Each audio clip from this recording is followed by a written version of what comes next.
Senhor Jesus, nós estamos aqui com o canal Bancada Bíblica e hoje nós somos muito felizes e contentes porque já somos 100 inscritos! Ei! No vídeo de hoje nós falaremos sobre dízimo. E para falar desse assunto, nós estamos aqui com a fonte de pesquisa, o livro Prosperidade à Luz da Bíblia, do pastor Edmarcos Vinagre, pastor presidente da Assembleia de Deus de Vila Bela, onde eu, pastor Gutierrez, E eu, pastor William. somos pastoreados. O termo dízimo, tanto no hebraico maser, quanto no grego decate, o significado é 10%, a décima parte. Porque o termo ali é traduzido como medida. Então é 10%. Tanto no grego quanto no hebraico significa 10%, a décima parte. Sendo assim, vamos entender o que é dízimo antes da lei, na lei e na graça. Conforme dito, vamos estar tratando sobre dízimo antes da lei, durante a lei e depois da lei, na graça. E para isso, nós vamos já dar um texto aqui para estar falando sobre o termo antes da lei. O que é dízimo antes da lei? Antes que existisse lei. Por que nós vamos falar sobre esses três tópicos? Porque tem muitas pessoas que é inimigo do dízimo. E alguns usam até o subterfúgio de dizer que dízimo não se pode entregar hoje, devolver hoje, simplesmente porque é da lei. Então nós vamos explicar dízimo antes da lei, dízimo durante a lei e dízimo na graça. Gostaria que você abrisse a sua Bíblia juntamente comigo no livro de Gênesis, no capítulo de número 14 e no versículo de número 18, aonde nós vamos estar falando um pouco sobre isso. O que diz lá? Diz assim: E Melquisedeque, rei de Salém, trouxe pão e vinho, e este era sacerdote do Deus Altíssimo, e abençoou, e disse: Bendito seja Abrão, do Deus Altíssimo, e possuidor dos céus e da terra, e bendito seja o Deus Altíssimo, que entregou os teus inimigos nas tuas mãos e deu-lhe o dízimo de tudo. Vamos ver aqui que nesse texto, a palavra de Deus vem dizendo que o pai Abraão, que até o momento aqui Abrão, ele foi recebido depois de uma guerra de 5 reis que levaram seu sobrinho, e ali ele teve o pagamento dessa guerra, os despojos, e ele foi recebido por Melquisedeque, rei de Salém, que significa rei de paz. E o Melquisedeque abençoou a Abraão, e Abraão deu o dízimo de tudo a Melquisedeque. O que é isso? O maior abençoa o menor, o maior abençoa o menor. Então, o Abrão entregou o dízimo de tudo o que ele conquistou, de todo o seu salário, dos despojos contra os 5 reis, aonde Deus o abençoou tanto, de maneira tal que o seu nome foi engrandecido naquela região. Tanto que, um pouco mais no texto aqui, o rei de Sodoma procura Abrão e diz a ele: toma aqui algumas dádivas, toma aqui algumas benécias. E Abraão diz a ele que o Deus dele é o Todo-Poderoso e que ele jamais tomaria alguma coisa da mão do rei de Sodoma, para que o rei de Sodoma não dissesse: eu enriqueci a Abrão, porque Abraão entende quem é a fonte dele. Também, vamos ver no capítulo de número 28 do Gênesis, e o seu versículo de número 20, o que? Aquele que é semente de Abraão. Abraão tem a sua prole, Isaac. Isaac gera Jacó. E no tempo de crise, Jacó tem uma visão. E que visão é essa? Tem uma visão de a escada que toca o céu e toca a terra, e o céu aberto, e subindo anjos de Deus e descendo anjos de Deus por ela. Então, ali ele faz um voto. E o voto que ele faz está descrito aqui no capítulo 28 de Gênesis, e o verso de número 20 em diante, que diz assim: Jacó fez um voto dizendo: se Deus for comigo e me guardar nessa viagem que eu faço, e me der pão para comer e veste para vestir, e em paz tornar a casa de meu pai, o Senhor será o meu Deus, e desta pedra que tenho posto por coluna será a casa de Deus, e de tudo o quanto me deres, certamente te darei o dízimo. Vamos ver então que antes da lei a palavra dízimo aparece lá a primeira vez no Gênesis de número 14 e posteriormente aí no Gênesis 28. Vamos ver que a posteridade de Abraão entrega o dízimo, dá o dízimo, devolve o dízimo. E nós vamos ver o que é o dízimo antes da lei. Dízimo antes da lei é fé. Por quê? Não tinha ainda lei estabelecida, não tinha ainda lugar estabelecido, não tinha condições ainda estabelecidas. Vamos ver que quando o Abraão entrega o dízimo, é atitude de fé. Ele entende que Melquisedeque é maior do que ele e ele devolve o dízimo. E o Jacó, posteriormente, fazendo um voto com o Senhor, devolve o dízimo, num ato de fé, porque ele teve um encontro com o Senhor. Também o dízimo, ele também é empregado na lei. O que é dízimo na lei?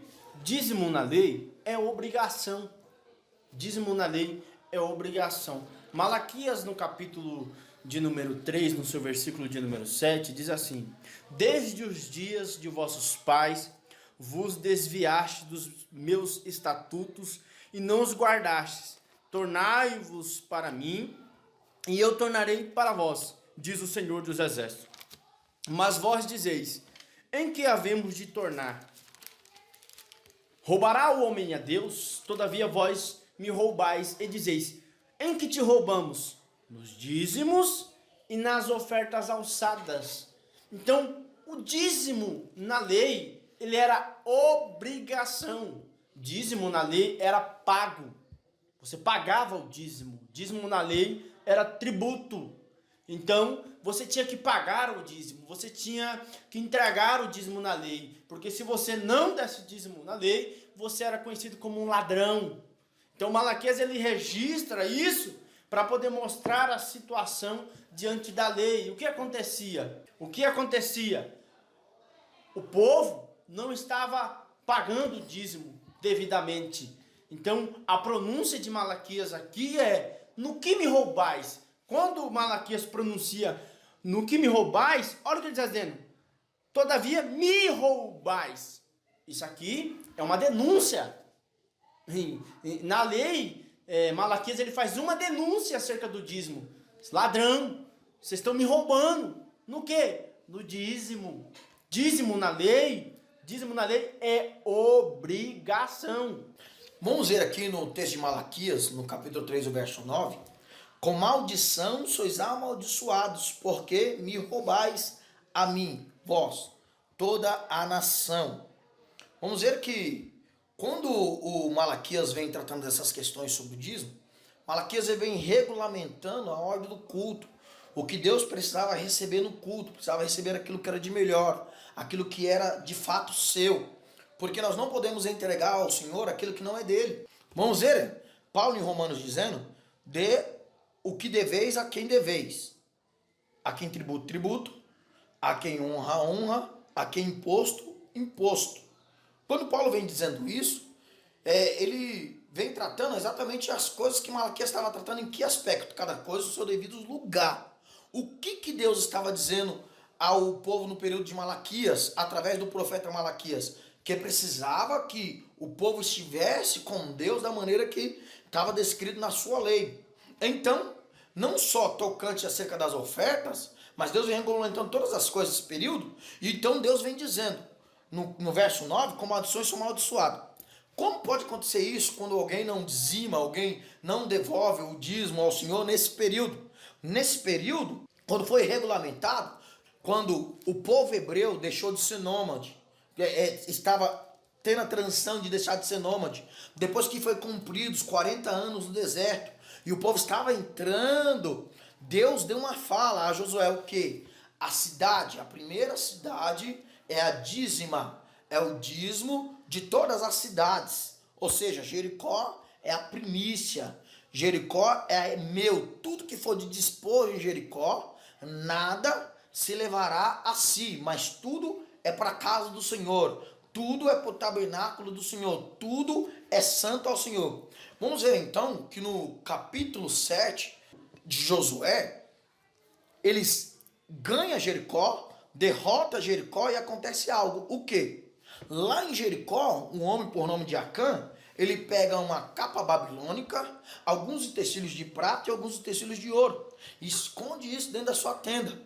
Depois que Deus dá a Jericó ao povo de Israel, a sua fama voa pela cidade circunvizinha, de maneira que todos temem o povo de hebreu, de maneira que todos temem, falam, os hebreus estão vindo e vão nos conquistar, vão nos derrotar. Vamos dizer que quando eles ganham Jericó, a fama deles voa, eles chegam até a cidade de Ai, ou Ai.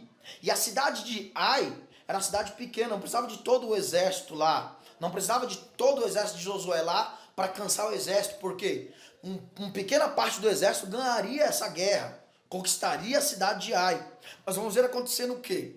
Que quando Acã guarda a capa babilônica, guarda os utensílios de prata e de ouro, a qual Deus falou para não guardar, ele roubou do Senhor, porque era dízimo do Senhor, acontece algo, com maldição sois amaldiçoado, o pouco amaldiçoa o tudo, de maneira que quando Josué chega na cidade de Ai, o exército é derrotado, e Israel, o povo de Deus que destruiu Jericó, que conquistou Jericó, a maior cidade, a cidade intransponível, é derrotado, sai envergonhado. E quando ele sai envergonhado e volta atrás, Josué pergunta, Senhor, o Senhor disse que ia nos dar toda essa cidade, como é que nós saímos derrotados? Porque Josué não sabia que havia maldição no meio do povo. Quando há maldição no meio do povo, o povo não avança. Quando há maldição no meio do povo, o povo não cresce. Quando há maldição no meio do povo, o povo não conquista. Quando há maldição no meio do povo, aquilo que Deus tratou não consegue se concretizar. Por quê? Porque tem uma falha no meio. O nome de Deus não está sendo glorificado. Vamos ver que quando Josué pergunta em oração a Deus por que eles foram derrotados e envergonhados em Ai, acontece o quê? Deus diz, o problema não é comigo não, Josué. O problema está no meio de vós. Procura aí o homem que não dê glória ao Senhor. O homem que não exaltar o nome do Senhor, esse é o culpado de acontecer tão grande, terrível derrota a vocês. Vamos dizer que quando José chama todo o povo a glorificar a Deus, o Acã não consegue glorificar a Deus, porque tinha pecado escondido.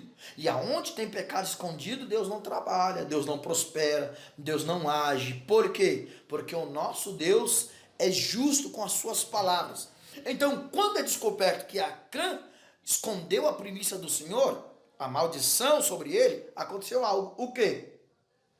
Atai eles de pés e mãos, e o foi apredejado, tanto ele, quanto sua esposa, seus filhos, e todos os seus animais, e tudo quanto eles tinham, foi tocado fogo, e ninguém o tocou, porque ele era anátema, era contrário a Deus, daquilo que o Senhor tinha instruído a Josué. Malaquias vem dizendo isso. E eu estou explicando aqui acerca do livro de Josué, porque essa maldição aconteceu de fato na história e na vida de Acã.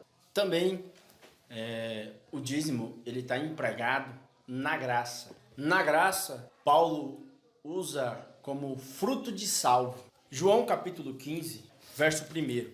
Eu sou a videira verdadeira, e o meu pai é o lavrador.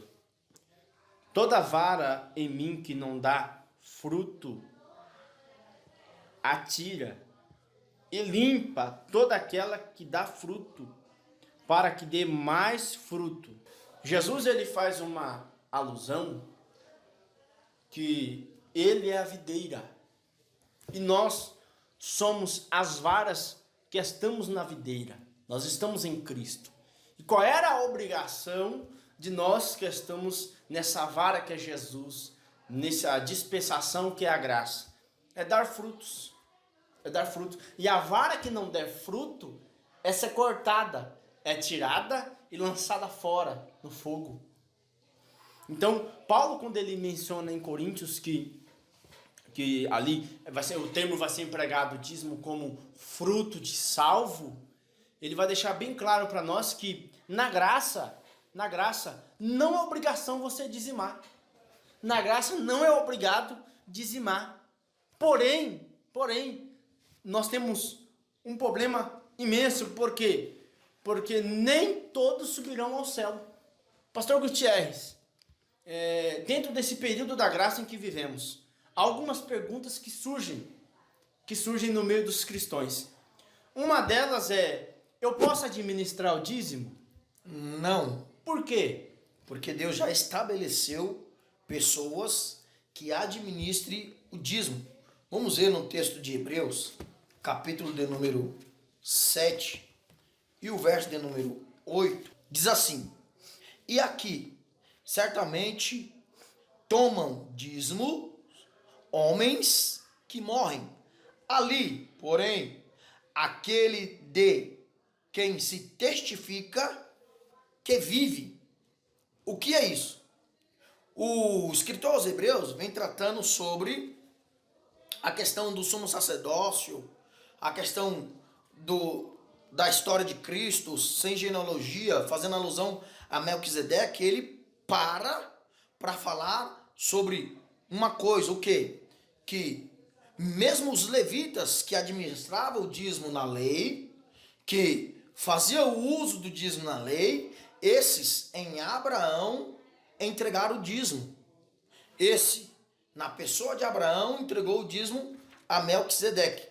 Vamos ver então que no capítulo 7, o verso 8 de Hebreus, ele vem dizendo acerca da questão física e da questão espiritual do dízimo, porque o próprio Jesus espiritualizou o dinheiro, quando ele disse: se não pode servir dois senhores, ou serve a Deus, ou serve a Mamon.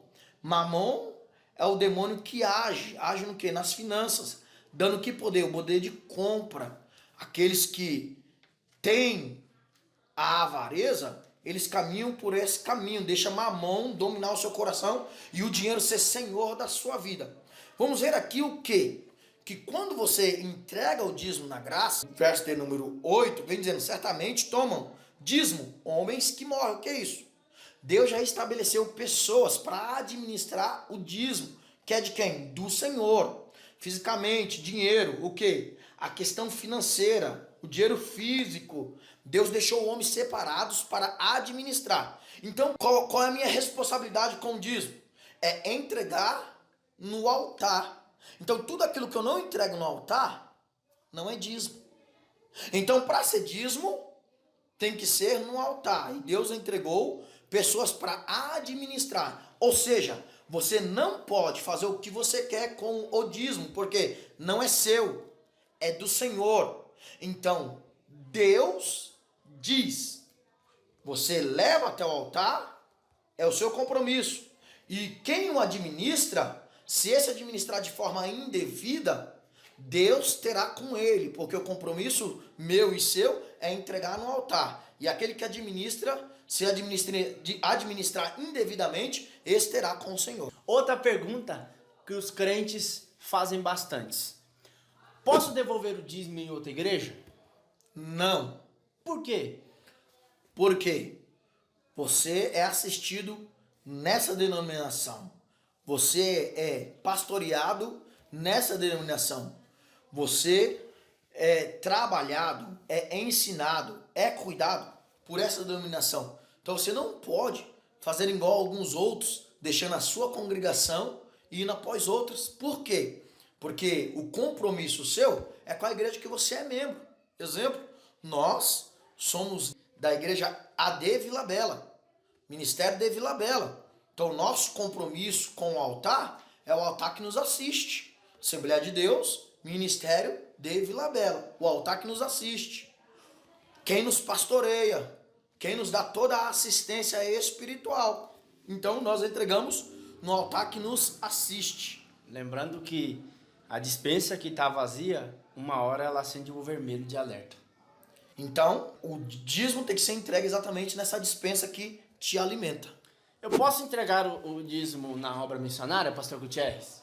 Não, Por quê, pastor Gutierrez? porque todas as denominações, ou quase elas, todas, têm o seu departamento de missão que cuida propriamente disso. Por quê? Quando os valores chegam, o departamento de missão que administra a quem de fato vai ser entregue esses valores. Há dizimistas maiores que os outros? Não. Porque nós falamos aqui no início desse vídeo que dízimo é a 10ª parte. Eu gostaria de ler um texto com vocês que está em 1 Coríntios capítulo 16 e o versículo de número 2 que diz assim: no primeiro dia da semana, cada um de vós ponha à parte o que puder ajuntar conforme a sua prosperidade, para que não se façam as coletas quando eu chegar. O que eu quero dizer com esse texto? É que você deve entregar segundo a sua prosperidade. Exemplo, você ganha R$1.000. O dízimo é a 10ª parte de 1.000. 100. Você ganha R$10.000. O dízimo é a 10ª parte de R$10.000. R$1.000. Então, não existe dizimista maior ou menor, porque todo dizimista é dizimista na quantidade segundo a sua prosperidade. Lembrando, irmãos, que há um perigo quando não se é dizimista. Há um perigo de quando não se é dizimista. Paulo, ele deixa bem claro acerca da avareza. A avareza, ela é muito perigosa para os crentes. Por quê? Porque todo crente avarento, ele pode perder o céu. Ele pode perder a sua ida ao céu. Simplesmente por ser avarento. Então, irmãos, vamos ler um texto que Paulo menciona na igreja de Coríntios, na segunda carta, no capítulo 9, no versículo 5, que diz assim: portanto, tive por coisa necessária exortar esses irmãos, para que primeiro fossem ter convosco, e preparassem de antemão a vossa bênção, já antes anunciada, para que esteja pronta como bênção, e não como avareza. O quesito avareza aqui é exatamente isso. Quando Paulo menciona aqui a oferta, ou diz você preparar o seu culto, ele está dizendo, tem que ser de antemão. Eu não posso fazer tudo em cima da hora, a ponto de eu não fazer com perfeição, porque diante de Deus existe a perfeição, no dízimo e na oferta. Então eu tenho que estar pronto como bênção. Então a oferta que ela é bênção, se ela não é colocada como bênção, ela entra no quesito avareza. Só que Paulo aqui ele é mais tranquilo. Na primeira carta, 1 Coríntios, capítulo de número 6, no versículo 9, olha o que ele diz. Não sabeis que os injustos não herdarão o reino de Deus? Não erreis, nem os devassos, nem os idólatras, nem os adúlteros, nem os efeminados, nem os sodomitas, nem os ladrões, nem os avarentos. Os avarentos não herdarão o reino de Deus. E a pessoa que ela é avarenta, ela é idólatra. Onde está isso, pastor William? Vamos lá, Colossenses, capítulo 3, versículo de número 5. Mortificai, pois, os vossos membros que estão sobre a terra, a prostituição, a avareza, o apetite desordenado, a vil concupiscência e a avareza, que é idolatria. Então o avarento, ele é idólatra, porque todo avarento ele ama o dinheiro, ele tem amor pelo dinheiro. Então todo avarento, ele corre perigo. Perigo de quê, pastor? Perigo de ter alguns demônios em si. Por exemplo, a Bíblia diz em Joel, capítulo de número 1, versículo 4, diz da seguinte forma: o que ficou da largata comeu o gafanhoto, e o que ficou do gafanhoto comeu a locusta, e o que ficou da locusta comeu o pulgão. Joel ele está mencionando exatamente sobre o dia do Senhor, o dia que os gafanhotos virão e devorarão todas as coisas. No verso 3, Joel ele pede para anunciar isso de boca, isso levar adiante, pelo menos pelas próximas 4 gerações. Para quê? Para que a nação não sofresse dano, não sofresse com os gafanhotos, com os devoradores, com os migradores, com os cortadores e com o destruidor. São 4 demônios que agem na área da finança. Nós falamos sobre o mamon. Só que dentro do mamon, ele é um combo completo. Dentro do mamon, há um combo completo. Por exemplo mesmo, a largata, ela representa o cortador. O cortador é uma largata, irmãos, que ela começa mordendo as folhas. Vamos usar aqui a figura da árvore. Ela começa mordendo as folhas. Você vai ver que a lagarta, ela perfura a folha a ponto de matar aquela folha, devorar a folha. Você vai ver uma lagarta devorando uma folha, não sobra nada. Também o gafanhoto migrador. O migrador, ele come a ponta dos galhos das folhas. Ele come a ponta dos galhos. Então, vem o lagarto, come as folhas. Vem o gafanhoto migrador e come a ponta dos galhos. Também a locusta, que é um estágio maior dos gafanhotos. Eles vêm, esse grupo é chamado de devorador. Eles vêm e comem os galhos inteiros. Então olha o que vai acontecendo. Uma pessoa que é avarenta, uma pessoa que não é dizimista, uma pessoa que não entende os propósitos de Deus, ela corre sérios perigos de que, como nós falamos da árvore, aqui as folhas perde a beleza. As pontas dos galhos, aonde nasce fruto, já não vai ter mais. Que isso é o cortador, o migrador, o devorador, os galhos inteiros. Você perde a estrutura. Ele vai te cortando, a avareza vai te matando. Quer ver uma coisa? Só para interpretação, para vocês entenderem. Qual é a pessoa que não é dizimista, que tem uma vida boa e quieta e sossegada? As pessoas que eu conheço têm uma vida miserável. Não podemos chegar, irmão, no pulgão. O pulgão é o destruidor. O que o destruidor faz, pastor William? Ele faz o seguinte, ele come a raiz e as partes secas da árvore. Aquilo que tem é tirado.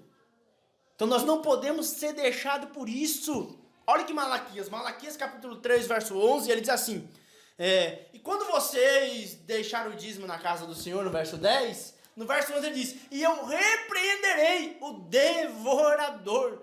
Como é que eu faço, pastor, para tirar esse demônio da minha vida? É simples, seja dizimista, seja ofertante. Demônio mamon, demônio devorador, cotador, migrador, destruidor, não sai com o nome de Jesus. O nome de Jesus sai, não sai, irmãos. Só sai quando você devolve aquilo que é de Deus. Então, só para você entender, o dízimo não é meu, o dízimo não é seu, o dízimo é de Deus. Eu gosto da expressão de 1 Crônicas 29, 14, que ele diz assim, nós te damos o que vem da tua mão, Senhor. Da tua mão te damos. Ou seja, a interpretação aqui não é dar. A interpretação aqui é devolver. Por quê? Porque não é meu. Se eu estou te dando é porque já veio de ti. O salmista reconhece isso no Salmo 87, no versículo 7. Ele diz assim, e os tocadores e cantores entoarão dizendo, todas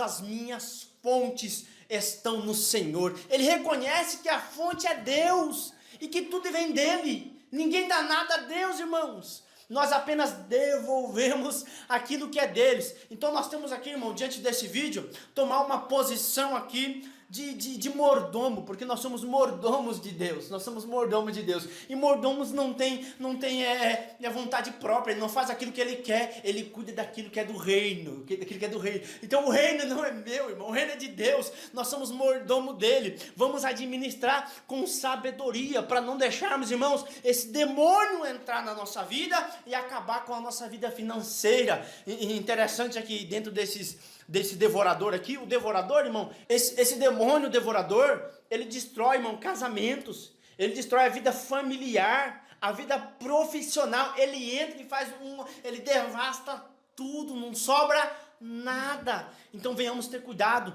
não sejamos avarentos, mas sejamos bênção diante de Deus. Vamos ver que no Malaquias capítulo 3 e o verso de número 11, ele vem dizendo, por causa de vós repreenderei o devorador, para que não vos consuma o fruto da terra.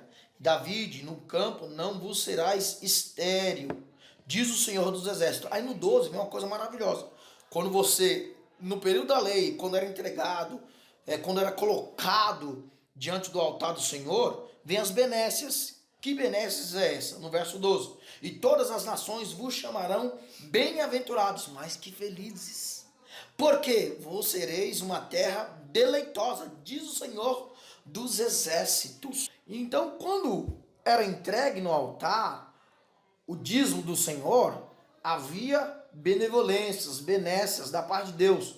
Porque Deus é a fonte. A fonte de quê? De tudo. De tudo.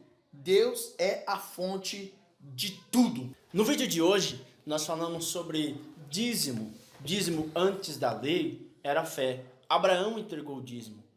E falamos sobre dízimo durante a lei, obrigação. E também o dízimo na graça, fruto de salvo. E também falamos sobre o perigo de não ser dizimista. Dízimo antes da lei, durante a lei e depois da lei. Pastor Gutiérrez, eu posso pegar o dízimo e não entregar na igreja e dar para outra pessoa? Isso seria qualquer coisa, menos dízimo. Poderia ser até uma oferta, mas sobre isso falaremos no próximo vídeo. Que Deus abençoe a cada um de vocês. Em nome de Jesus.